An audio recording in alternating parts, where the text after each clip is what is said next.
Joran Van Der Sloot says he told his father Paulus that he sold Natalee Holloway to a man in Aruba.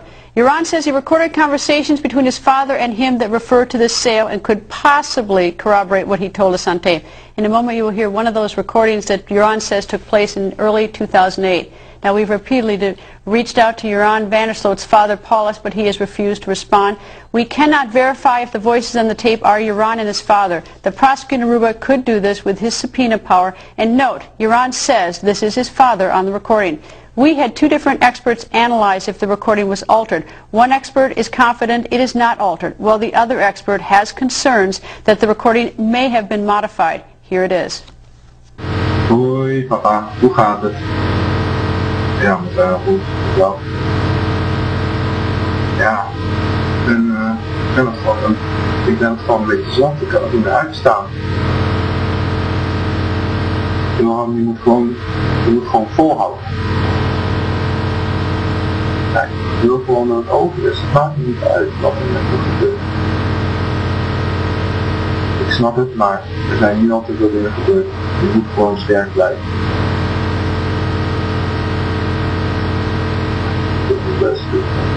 Het klopt echt niet.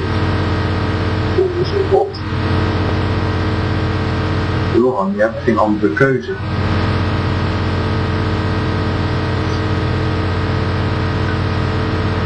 Terwijl ik kan naar voren komen en het eind maken hieraan. Ja. Dat lijkt me toch geen goed idee. Ik moet nu ook even aan ons denken. Ja, dat doe ik ook.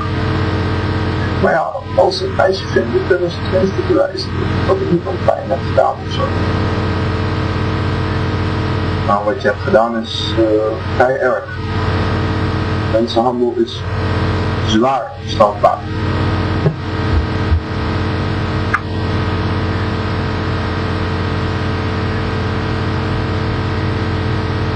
Ja, ik weet het, maar ik wist toch ook allemaal niet dat het zo lijkt.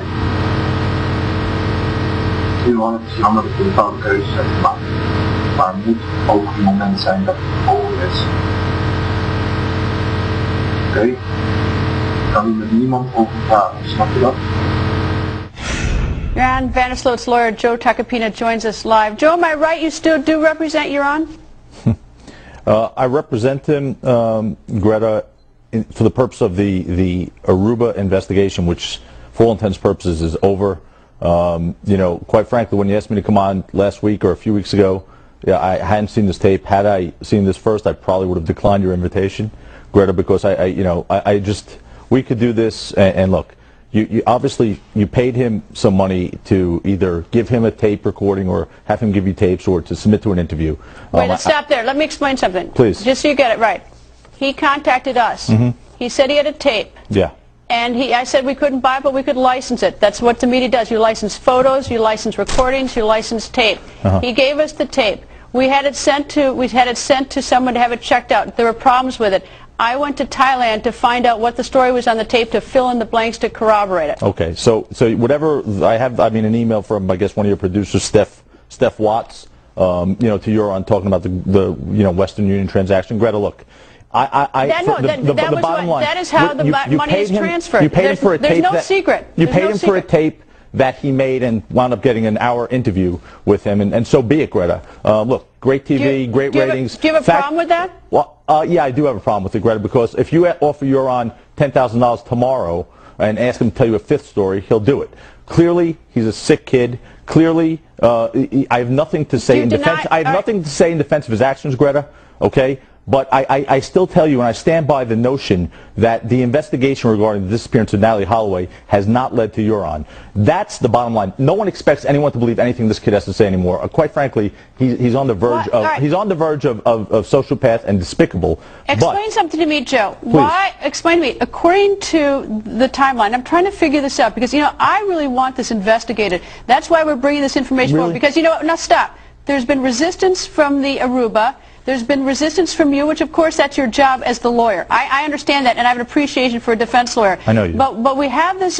He comes to us when he says, "Look, I have my father on tape saying that about the human trafficking. This explains what happened. I'd like to find her alive," is what he told us. Of course, I didn't believe that it was true that she could possibly be alive, but he said that he sold her. So I said, you know, what do you have? And he came to us. We didn't go after him. Greta, that's fine, but look at the source. I mean, he's told so many different versions. All right, well, what about his father? Is his how do you justify what his father said on his tape? Is his father also telling all these different versions? Skip, you're right. Is the tape made up? I spoke to Paulus last night as this was going on. I mean, talk about a guy who's just, you know, you don't know Paulus. I do. Paulus is a simpleton. Is this tape made up? Is this tape just crazy? Paulus absolutely denies ever having that conversation, ever. Okay, so yes, I believe that tape's all the time. Think about it, Greta. Think about it for a second. Will he give us a voice sample so we can do a comparison? Hold on a second. So we can check it out. Listen, I'm willing to check it out. Greta, just hold on a second. Well, think about the logic of this.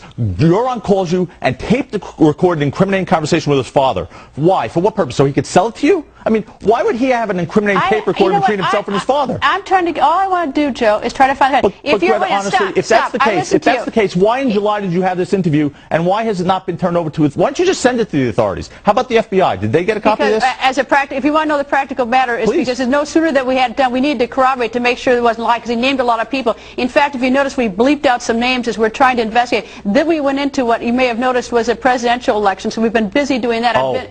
But you don't have to do this investigation. Greta, give the tape to the FBI. They're not involved in the presidential election. The FBI has no jurisdiction over this. They can't investigate? You know they investigated this case. Joe, let me find out one thing. If this is a made-up tape, give me a voice sampling from Paulus Van Der Sloot so that I can do a voice comparison analysis. There's a forensic way to do that. Get that for me. Greta. And if this turns out to be a lie, I'll say this tape is a lie. Fox News does not, as much as I respect you and this network, Fox News is not the end-all be-all for investigative services. There's a law enforcement agency involved. So you don't just say give you the power of attorney or give him a voice exemplar. If you're saying that this tape is a fraud, I'm willing to investigate it, and I'm willing to say if it is a fraud, I'll say on the air, we did this analysis of Paulus Van Der Sloot's voice to the tape, and it's wrong. I'm willing to do that. But if you come on and tell me that's not true, at least give me the ability to prove or disprove it. Let me say this. I am not saying it's true or not. I am telling you what Paulus said. I wasn't there. I wasn't a witness to any of this. I'm telling you what the investigation Call Paulus up right now when you go into the green room and say, Paulus, give him a voice sample if this is a fraud.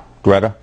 Why was this tape not sent to the authorities then? I mean, why hold it to like November if you did this in July? If you really think, because you said on the interview last night, you said to Joran when you were trying to get him to speak, you said, what if she's still alive, Joran? I still think there's a chance Natalee could still be alive. Time is of the essence. Joe? Why? Because you know what? Unlike you and others, I've been spending my weekends actually working on this case. Do not criticize me for not working. It's 2008. Listen, don't be defensive, please, Greta. No. I'm not criticizing you for working, but send the tape to an authority. Send the tape to an authority. That's all I'm saying. I'm not saying you're not working on it. If they're willing to use their police power and subpoena power to subpoena a voice exemplar from Joran Van Der Sloot, and our FBI doesn't have the authority, but the Reuben prosecutor does, he's got it. He can have it. So you have conditions on giving over possibly incriminating evidence? Give him the tape. Send him the tape right now. To do something, not sit on it. Not to just sit on it. Well, I have no control over that, Greta. You know that, okay? You know I have no control over it. You do have control over getting a voice sample from your client. Get it? You and I can both go to the forensic expert together. I'll go with you. Greta, I know for a fact I don't,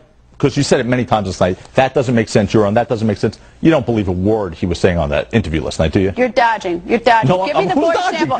Give me the voice sample. It's not my voice. Give me the voice sample, and you and I both go. Greta, Joe, I got to go. Send the tape over to the investigators. I'll give you a voice sample. Yeah, right. They're real busy investigating. Joe, thank you.